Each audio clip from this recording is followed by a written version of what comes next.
Bagamat naging matindi ang init ng araw, dumagsa pa rin ang mga residente ng Barangay Nancamaliran West at Barangay Mabanugbog sa Urdaneta City sa libreng mga serbisyong hatid ng Gikonsulta program ni Pangasinan Governor Ramon V. Gico III. Dala rin nila ang mga serbisyong pangkabuhayan. Ibababa natin ang serbisyo sa ating mga kababayan.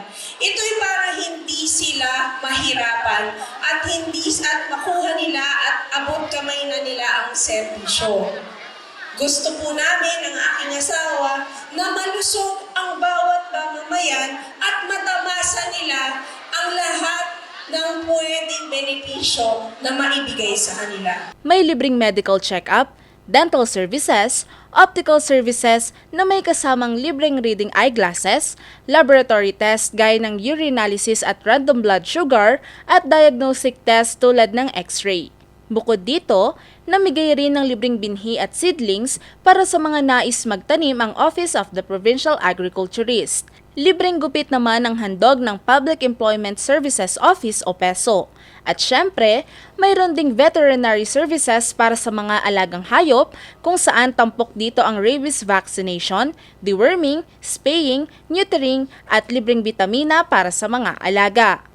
Upang siguraduhing hindi magugutom ang mga benepisyaryo, sagot ng Gicosina on Wheels ang merienda, habang bawat nagparehistro ay tumanggap ng 200 piso bilang insentibo. Para kina Jenny at Butch, malaking ginhawa ang libreng bakuna at konsultasyon para sa kanilang mga alagang aso. Kada taon, gumagastos sila ng hindi bababa sa 2,000 piso para lamang sa rabies vaccination at bitamina. Si Tatay Henry naman ay tuwang-tuwa sa natanggap niyang libreng salamin. Opo, libre check-up, libre salamin. Thank you po. Sa tulong ng Gikonsulta, inaasahang maagang matutugunan ang mga posibleng karamdaman at maiwasan ang mga malalang kondisyon sa hinaharap. Valerie Dismaya para sa Luzon Headlines.